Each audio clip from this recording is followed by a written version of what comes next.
This is True Multifamily, the show where we dive in on what really happens after closing a multifamily property. We're going to expose the role of asset manager. That's the person who has the responsibility of seeing the vision, executing the plan, and managing people, budgets, and timelines, all to deliver returns for our investors. These are the real struggles, the real victories, and the real stories of asset management. Welcome back to another episode of True Multifamily. I am here with Anthony Pinto of Mission First Capital. Anthony, thanks so much for coming on the show today. Absolutely. Love to be here. Thanks for having me on, Justin. Yeah. Well, you, I know, are overseas, coming to us from Japan. Start off, tell us what are you doing out there in Japan right now? So I am an active duty submarine officer, currently on a shore tour out here at the Yokosuka Naval Base, which is about a couple hours south of Tokyo. So I'm, for all intents and purposes, I'm doing an admin job, desk job.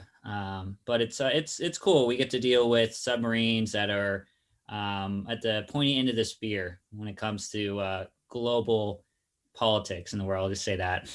Wow. Really very cool stuff, cutting edge stuff. So that aside, tell me just how, because I see you posting like during the day, like are you working your job, but then you're also working through the night to interact with people on the East Coast? I mean, we're recording this here midday, my time on the East Coast. So how are you juggling building an investment career in the US while also working all the way in Japan? Yeah, so that's a good question. So I'm actually, when we're recording this, it's 1 a.m. here for me, and we're about 14 hours ahead of you. It's not easy, but luckily my job is shift work. So I work nights mainly. So it just happens to be the same time as everyone back in the States. So, the main holdups that I find is trying to contact people on the opposite schedule of me. So sometimes I go to days, sometimes I'm on nights, and trying to sync up with people, have calls like this when it's the middle of the night.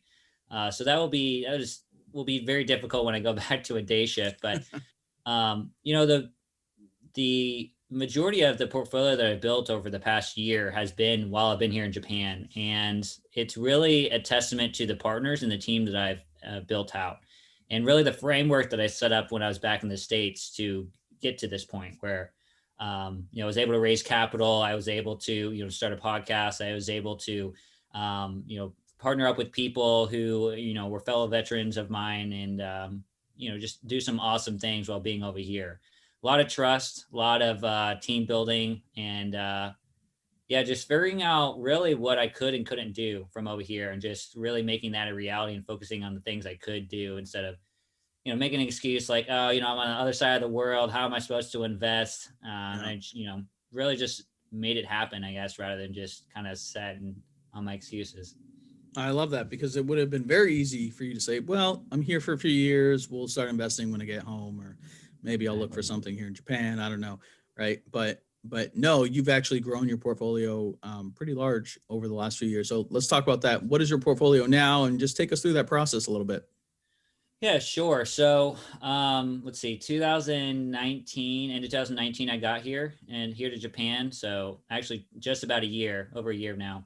And before that, I didn't really have much success in large multifamily. I had 8 units to my name, a couple smaller multifamily, single family home.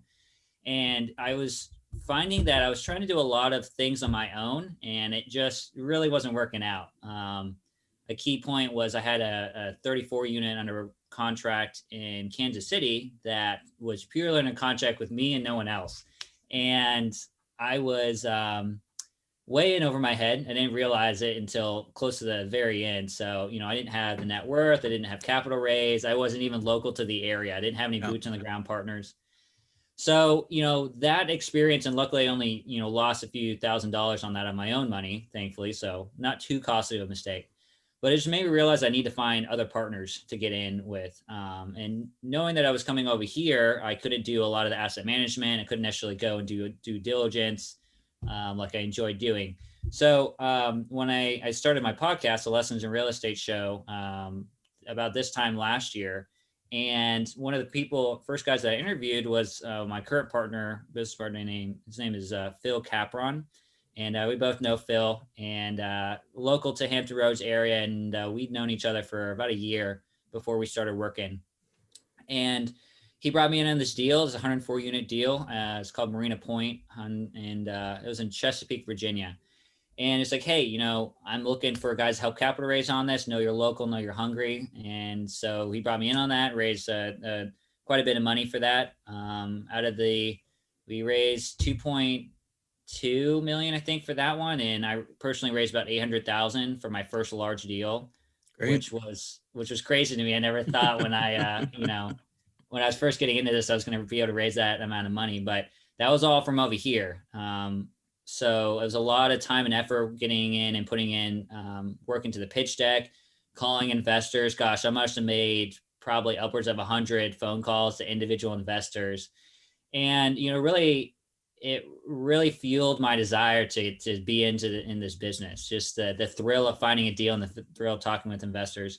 I learned some lessons along the way that you can save a lot of time talking with investors by just doing a webinar that people you can watch and people can go watch later instead of having to do 50 individual webinars or 50 individual calls. Just do one webinar, save a lot of time on both ends. Yeah, that's a great tip for anyone listening that happens to be raising for a deal. We do the same model.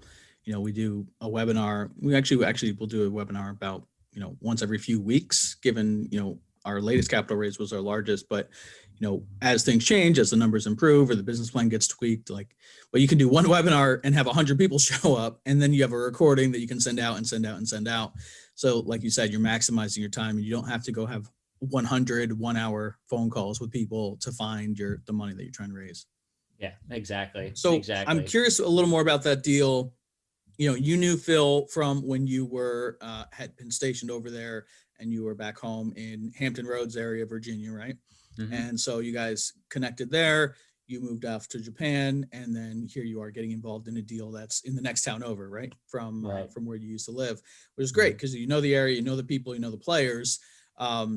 Aside from raising money, we all know that if you're on the general partnership, you can't just raise money to be part of the team. How are you contributing? What value are you adding all the way in Japan and on alternate work schedules? How are you contributing to that property and that team?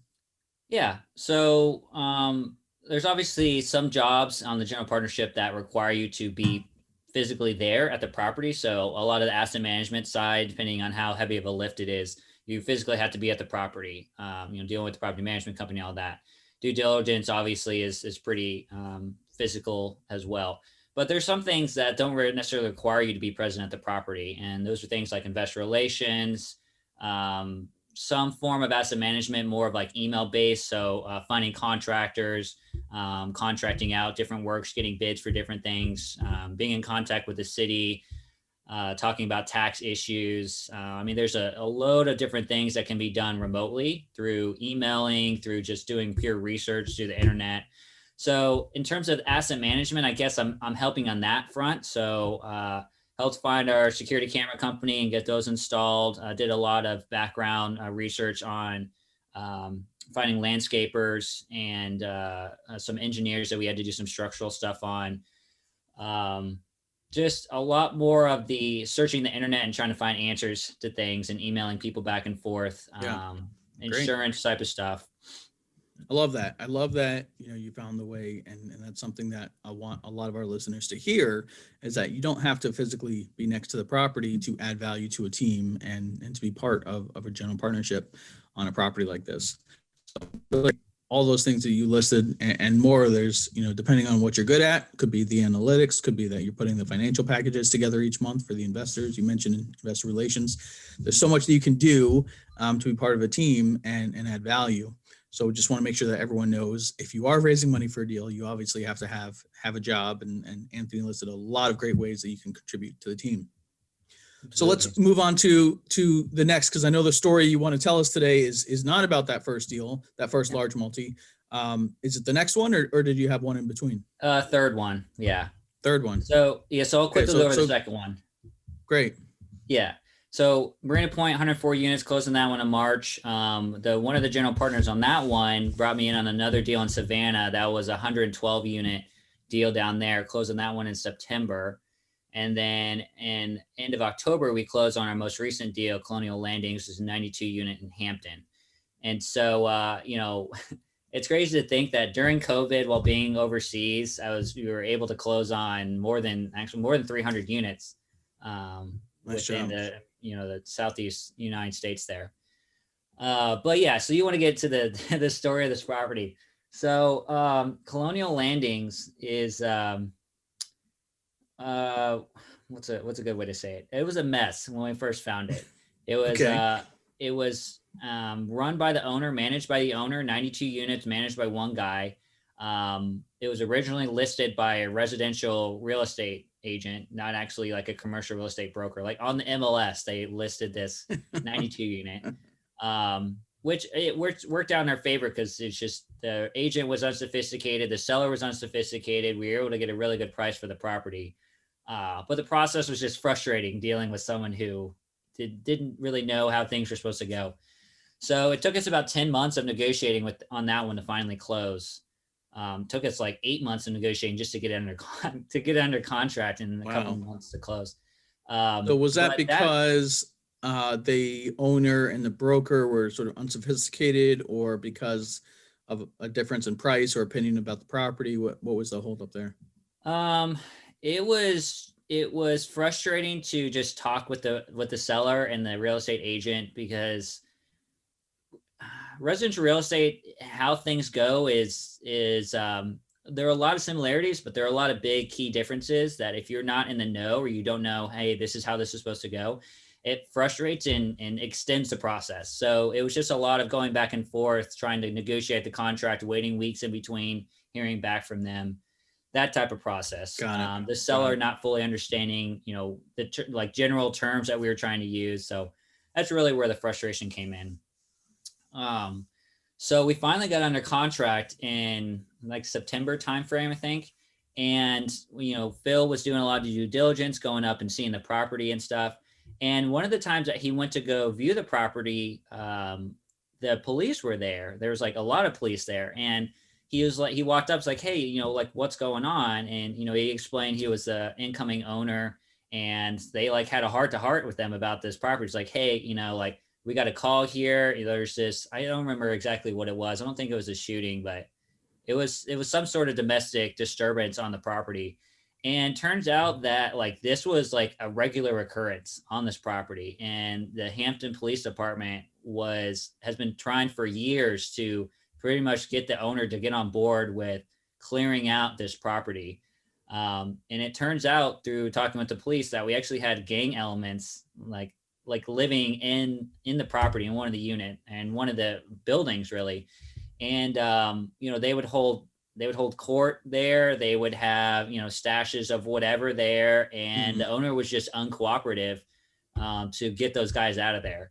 It was just rent was coming in. As long as people were paying, like he was fine. And he was very unattentive to this property. And so we learned a lot just by talking to the police department about what was going on there, like much worse than we thought initially was going to be. And we knew there were some rough elements there to start with. And we knew we were going to have some issues trying to clear out some tenants, because there was a pretty high delinquency and pretty high economic vacancy on that property. And so we knew we were going to have our work cut out for us on that, but we didn't realize the extent of it. And so once we closed on the property, we hit the ground running with clearing out all the bad elements there. Okay, I want to pause you real quick, because before we get into the action, I want to talk about up to closing. Sure. Phil happened to show up there when the police were there. If he had missed it by an hour, perhaps, then maybe the cops are not there anymore. What are you guys taking from that in terms of for the next property? How are you trying to not have that surprise? Sure. So I think this really just depends on the property and where it's located, because I don't think we would have had this problem with our property in Chesapeake. But one of the things we're doing now with this property is getting a Freedom of Information Act on all police records and police calls made at that property. So we're in the process of getting all those records. And so we can get a basis like, okay, let's look at the rent roll. Let's look at the police reports and see, okay, which tenants have really been a problem? Which tenants are the ones that constantly have police presence there and see if that matches up with delinquencies, or maybe there's some sort of other, drug issues or anything like that. So, if there's constantly a call for disturbances or constantly a call for drug use, well, that's kind of a reason to get rid of a tenant, or at least get the police involved with that tenant. So Freedom of Information Acts are huge. It's something that a lot of people don't really think about. It's free for, well, I won't say it's free. Outside of the processing cost for the city or the county, it's freedom of information. So anyone can request to see bits of information about the property itself. So, we can get fire calls, we can get police records, we can get, records of police calls there, when, who, what, all of that. So that's the first piece of thing that we're doing. But I think I want to add to that also. Sorry to interrupt you, but for our latest acquisition as well, we just emailed the local PD and said, "Hey, we're going to buy this property," and we actually didn't even have to go through a Freedom of Information Act process. They just started emailing us, an attachment of all the call logs to that property, to all the addresses that we had sent them. So if they won't do that and you have to go through Freedom of Information, great. But I would say start with a phone call to the local PD, and chances are, you said the Hampton PD had been trying to get these guys to cooperate for a while. So a lot of times the cops know it's a problem property, and they are more than willing to share the information with you so that as a new owner, you can be prepared. And if you show them, "Hey, I've got a plan, we're going to clean this place up," then they want to work with you so that, you can execute that plan. Exactly. Yeah, absolutely. Yeah. And I think in addition to that, just talking with the city is just huge. Just talking with, because, if this property is in a rough shape, most likely it's on the radar for the city in one way or another. And I've had that happen on, 3 or 4 different properties, including Colonial Landing, and our second property in Savannah, same issue. The city was like, "Oh my gosh, thank God we're bringing in new management that can work with us." And there was another property I was looking at in Kansas City as well, the same issues. The city had it on its radar. It was a rough property. The owners weren't cooperative. And so it just behooves you to just, shoot an email or call someone at the city, the Economic Development Council, someone in the mayor's office, to just talk about the property. Because most likely than not, if there's some issues going on with it, they're going to know it. They're going to know the city codes that are, need to be fixed. They're going to know, the problem areas or the problem tenants potentially, or, any other issues going on within that area. Not only talking to the police department, but also talking to the city is huge really, as well. Great tip. Yeah. Okay. So you guys close on this property, you have the freedom of information. So, where the problem tenants are, the types of calls you're getting, the police are already all over this property. What the heck do you do about it? So pretty much just have 24/7 police presence is what it turned into. So we had just on-duty officers that were there pretty much throughout the day, the daytime hours. We set up a no trespassing, policy on the property. Nobody was supposed to be on the property, particularly after dark, unless they were tenants at the property. And the police officers had a list of all the tenants who were supposed to be there. So if people were there and they didn't match up on the list, they got the boot off the property. In addition to that, just setting up better lighting within the area and just making it a more hostile environment for nefarious activities to be going on in the area. So we want to make it bad for business, right? Yeah, as bad exactly. For business as possible. Yeah, exactly. So even something as simple as just parking a police car there, then you have to have someone in it. Just parking it there, it sends a message. And so that's what we were trying to do during the day. And then during the night, we even hired off-duty cops to, again, sit in the cop car through, I think, a few hours throughout the night, every day for a few weeks, just to get a police presence there during the night so that, these guys would think differently and go after an easier target than what we were giving them with the property. So it's a war of attrition. And I think it's gonna be a little bit before we finally get rid of all the problem tenants within that property. But, combination of high delinquencies, combination of having a large police presence there, updated lighting, updated security cameras, and just having more people on the property, more good people on the property is definitely helping and working in our favor. So Anthony, we all know we're recording this here, December 2020. There is an eviction moratorium has been extended again. You said you closed in September or October of 2020, right? So we're Yep. in full swing of COVID. You cannot evict anybody. So how are you getting these tenants out, or are you getting these tenants out?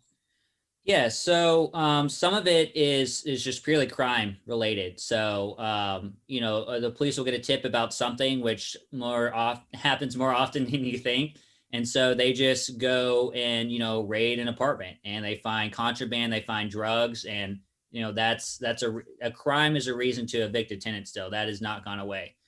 In I love addition to that. I that, love that. I just want to underscore that for everybody right now, because that's exactly how we're getting rid of tenants, that undesirable tenants at our properties, is even whether they're pay or not, that has no impact on crime, right? If they are committing crimes and the police are raiding their apartment and finding drugs or guns or whatever, then that's a violation, and you can get judgment for that. So absolutely, there's a great tip for absolutely. anybody listening right now. Mhm. Sorry, go ahead.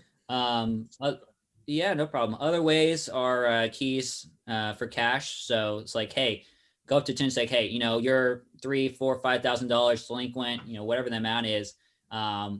We know that you're obviously having an issue paying all this back. And, the more that gets added up, the more they're less likely to pay it all back.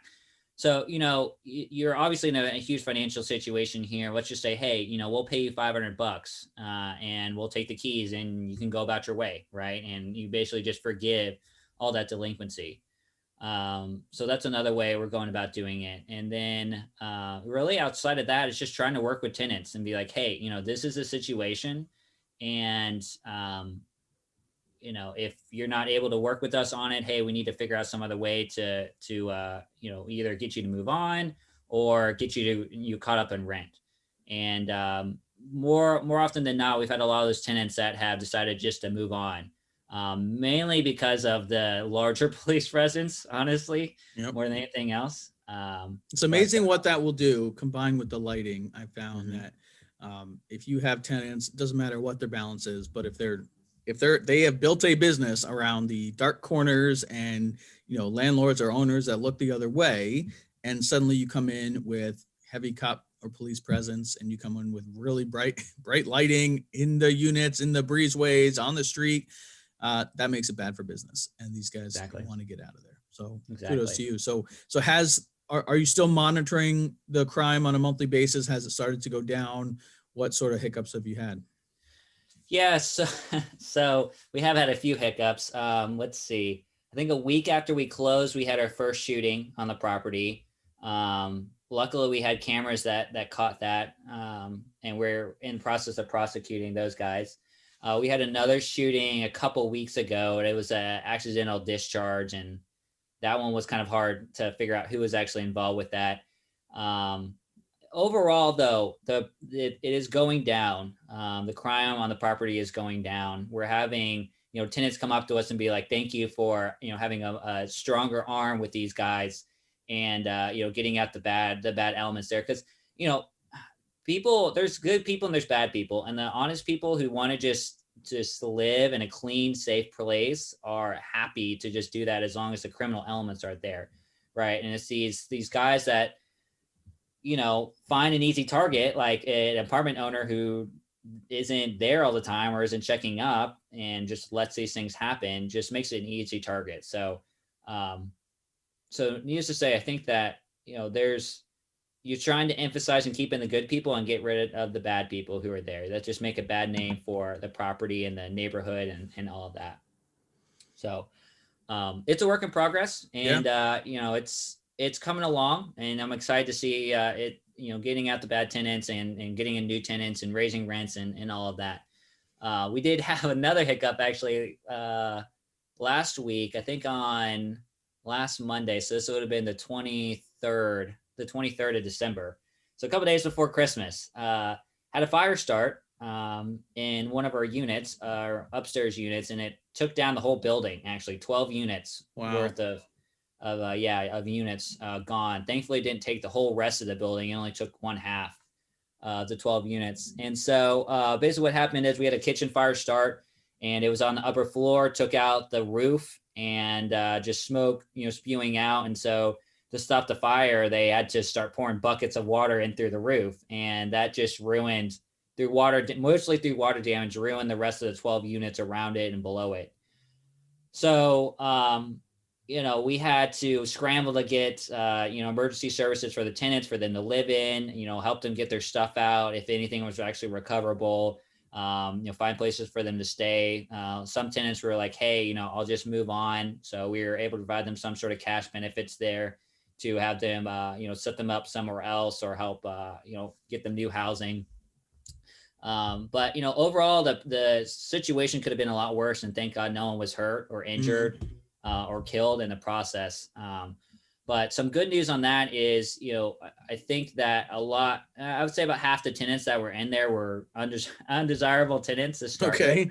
So that was kind of lucky in that regard. And we're going to get a pretty good insurance claim on that one as well. So thank God we have insurance too, because that Absolutely. that would have been a very pricey renovation to have to do, especially with all the water damage and everywhere and wherever water goes. So, insurance and the fact that no one was hurt really made it a ideal situation. But, unfortunately, right before Christmas happened, having to, find places for a lot of other tenants that, now we're down 12 units as well. And thankfully that we have rent, past rent that can be included in the insurance claim and all of that. And, at the end of it, in a few months from now, when we renovate everything and get it back to normal, we'll have essentially brand new units again, 12 brand new units. You're actually going to come out ahead probably. It's exactly. tough to get through.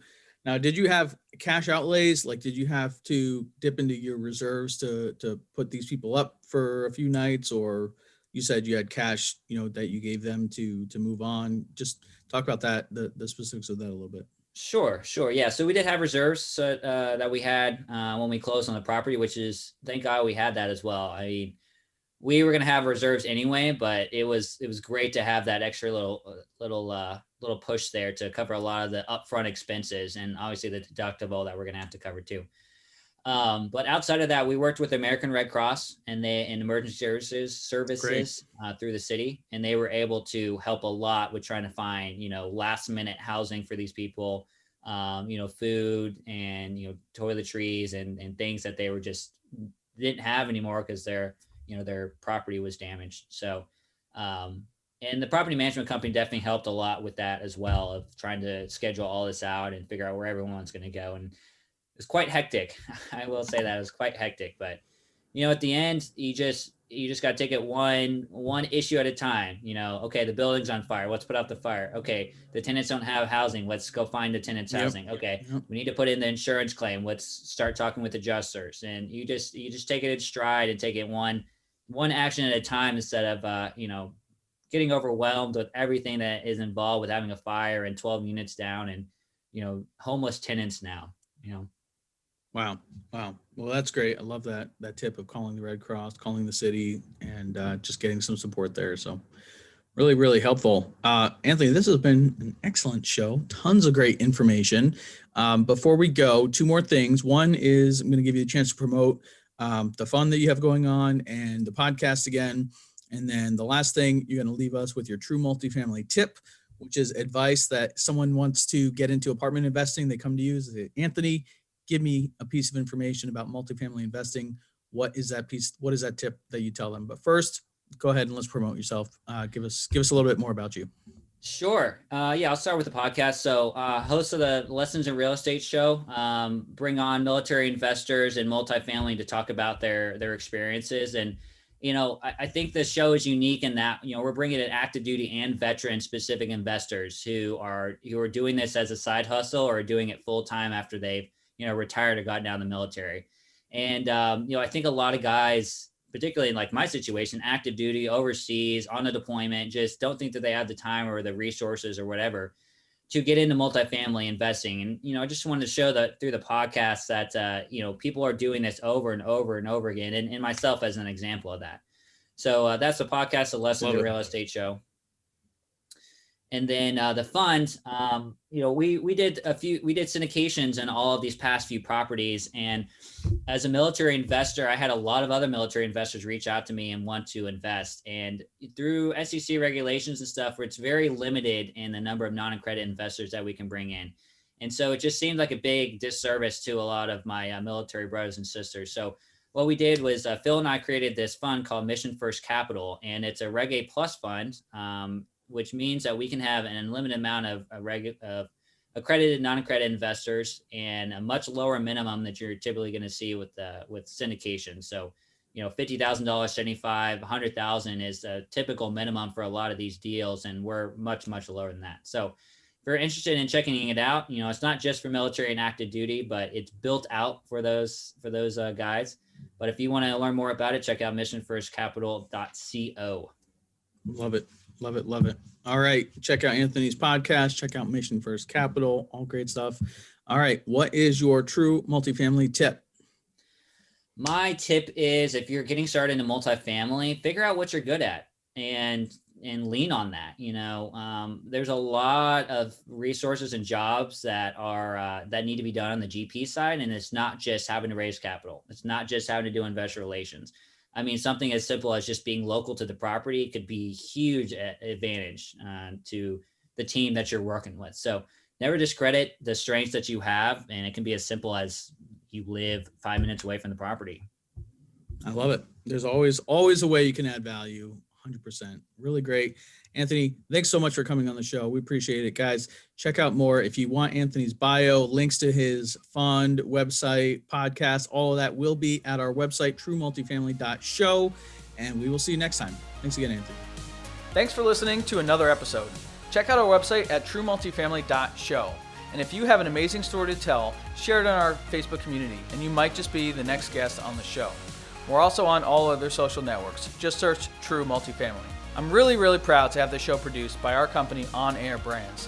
Check us out at onairbrands.com. We also have an incredible, unique podcasting event that we would love for you to be a part of. Check that out at podmax.co.